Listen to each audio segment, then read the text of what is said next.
Here at Health Solutions, even if we don't have the answer or the service that you need, we are like a bridge for you. We will get you Right. connected with the right people in the community or the right place in the community and get you the help that you need. Welcome, everybody, to Talking Health with Health Solutions, our new podcast that it will be focused on the behavioral and the physical side. This podcast is being brought to you by Health Solutions, a nonprofit community provider that has been serving the Pueblo and surrounding areas for over 60 years. On today's podcast, we have Madison Alfonso, the executive assistant to our CEO. Thank you for being here, Madison. Yeah, thank you for having me. I'm excited to be here and nervous. I don't know why.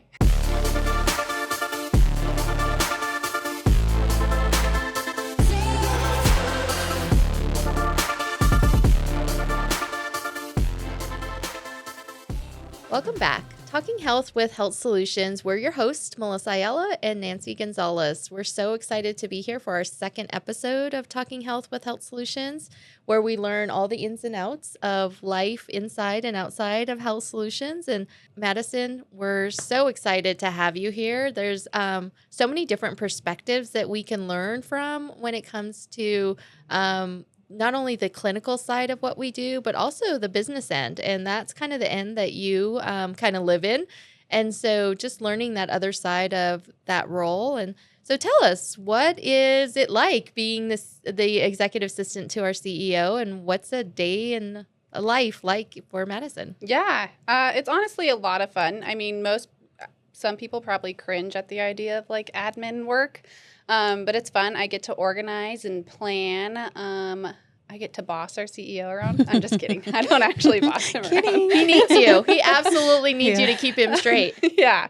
A day in my life, it really kind of depends. But for the most part, it's, scheduling, making sure Jason knows what he has going for the day. I oversee our board, so coordinating with our board members, planning board meetings, making sure they're aware of the happenings. And then I just do some assisting to the rest of the C-suite. Sounds like a busy day for you. Yeah, it really just depends. It's always a curveball. Yes, yeah. So. And can you tell us a little bit about how you ended up here? Like, give us some background on where you evolved from and ended up in the C-suite. Yeah, absolutely. So I'm born and raised in Pueblo here. I graduated from Pueblo County High School because I know all the locals. That would be the next question. It's so interesting how that's always the question. Like whenever we go out to a lot of community events, a lot of people say like, that's how you know if you're from Pueblo or not, with that simple question of like, what high school did you go to? And I've never thought about it, but yeah, like every time we go out, like I always ask. I don't even know. I don't like, care. But I'm like, it's just like, I don't know, part of conversation, Yeah. I don't know. Maybe I'm just like, yeah, it doesn't matter if you went to South or to Pueblo County, but it's always a question. It's always a question. Yeah. So graduated from county and then went to CSU Pueblo to get my bachelor's in mass communications. And I was graduating college when it was like peak COVID. So job hunting and searching was not fun and ideal at that time because everything was remote. Right.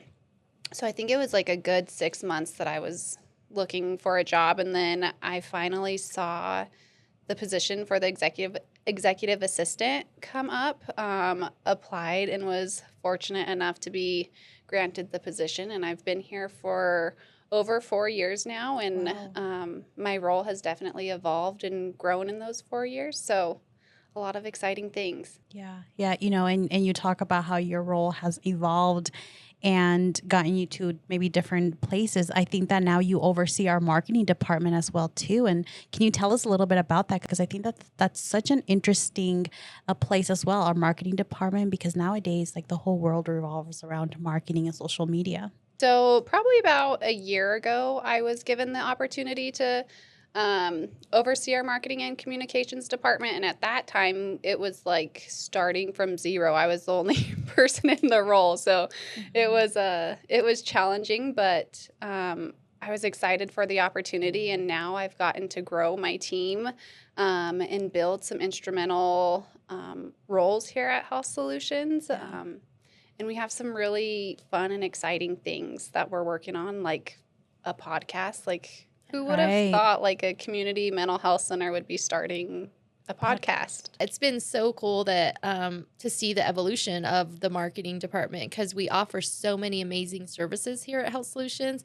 And how do we showcase those so that people know that those services are available to them? Yeah. And so what are some of the misconceptions that you're seeing as you're growing in this role of marketing and communications that people don't know about Health Solutions, or there is a misconception or the unknowns within the community about us? So I think the biggest thing is people just don't know, like, how many services Health Solutions offers. Like, you hear Health Solutions, and I think the general conception is the community thinks like, oh, it's behavioral health or just mental health services, and that's not the case. We offer so many different things. I say we're a one-stop shop. Like, we do have the mental and behavioral health, but we also have primary care, we have childcare, we have a preschool, like daycare, we have now women's health. Like, we just have literally, I feel like everything. We now do weight management. That's booming and a huge thing right now. So I just say, like, whatever you need, come to Health Solutions, and we will more than likely be able to get you to the right place. That is very true. You know, within the community, it's you always think of just the behavioral side of health with Health Solutions. But as you know, Jason talked about it on our last episode, we have evolved so much that I would agree with you, Madison, that as even a staff member, sometimes when something comes up and I'm like, I didn't even know we had that.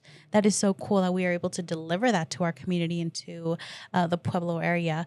But yeah, it just has grown so much that we're just, like you said, a one-stop shop, that it almost seems like if you need something, come to Health Solutions and we'll try to figure it out. Like, there's somewhere we'll be able to help. Yeah, and I think too, like, here at Health Solutions, even if we don't have the answer or the service that you need, we are like a bridge for you. We will get you connected with the right people in the community or the right place in the community, and get you the help that you need. Yeah. So within the marketing and communications department, what are the things that are buzzing in your department right now? What are the projects you're working on? What are the things that you're like prioritizing at the moment? Yeah. So right now, I think the biggest thing is we've really been focusing on social media and getting like brand awareness out in the community, or brand consistency out in the community. And that's huge. Like, that's where everybody's getting their information these days. Like, people don't care to sit and like watch the news. Right. Their news is on social media. So really just amping up our social media. We are on TikTok now, which is really exciting. I've seen some of those videos. Yeah. I think we're over 1,000 followers now. So that was like a huge milestone. Keeping it lighthearted, but still getting the message across so it connects with people. Yeah. Love it. Yeah, it's absolutely a really cool way to get engaged with the community and to be able to kind of just, you know, get to know the perspective of people. And I think it's also a fun way to also throw in mental health as well too, you know, because a lot of the times we're very rigid and we're just like, oh, we don't want to go to mental health. We want to do this. But it's like a great way to like sneak it in and be like, hey, you know, like if it's causing distraught, come on in. When I first started 10 years ago, we were really on this like sense of like human kindness and like, how do we just treat people, and not only the people we serve, but the people we work with a sense of kindness and respect and dignity. And so now this culture of extreme ownership, it empowers people. And there's nothing more kind or respectful or feeling innovative than if you feel like the people that oversee you, your leadership team, trust you. And when you feel a sense of trust, you say, okay, I can like go with this. And I have all these like ideas and I have all these great concepts that can be implemented into my job role. And we're like, do it. Go for it. Like, let's see what you can do. You know, this podcast, I think, is a perfect example of that.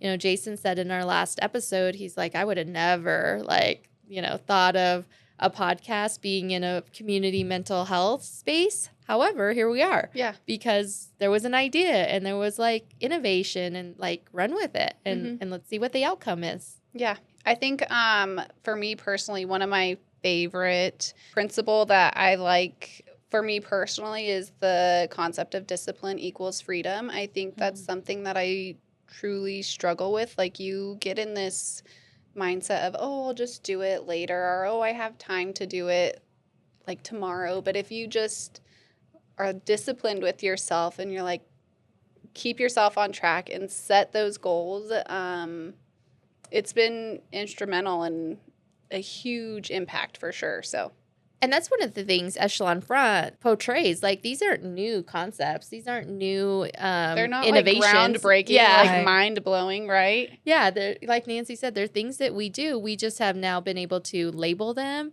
and actually identify them when they're happening. And so it creates this sense of like, yeah, we are covering and moving for each other, and, you know, and breaking down those silos within departments so that it's not this sense of isolation and that we're on an island all by ourselves. You know, we have a team concept, and sure, we'll go over to crisis services and help out. And sure, we'll go and, you know, do a podcast and help the marketing team. Like, right, there's all these different ways in which we can integrate into each other's roles and still be productive.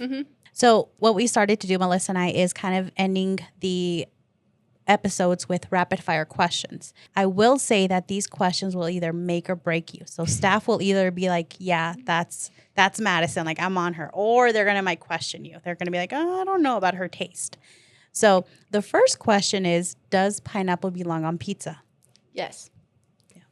We agree. I agree with you. I do not. I don't. Fruit and tomato sauce. Can't do it. You get like the salty and the sweet. Like, they go together. Yeah. Or pickles and peanut butter. I have never tried that. It's good. Really? Yes. Have you tried that, Melissa? No, absolutely not. Sounds like a pregnancy craving somewhere out there. No. Not pregnant. Not pregnant. So then, Melissa, do you like dewdrop in pizza? I do, but I got to be in the mood for it. Oh, okay. And for our listeners, everyone knows dewdrop is a Pueblo staple, so I'm not going to say too much about. Yeah. You better just quit while you're ahead. Yeah. Second episode in, Melissa's already. I'm going to be canceled. Yeah.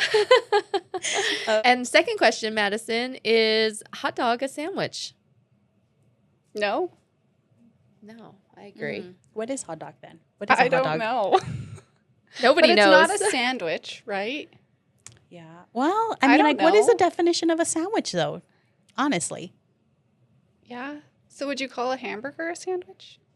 No, absolutely not. A burger is a burger. So then what would you classify as a sandwich? Lunch meat. Lunch meat. Lunch meat. Oh, okay. Sliced bread. Okay. I mean, like, I don't know. Like, I feel like to me, they're all tortas. Because, I mean, like, a torta is the same thing, you know, like bread and then lunch meat in the middle. It's a torta. Okay. Thank you again, Madison. We appreciate you for being here. We've learned a lot about the ins and outs of the executive suite and your role here at Health Solutions, learning about the business side of the work that we do every day.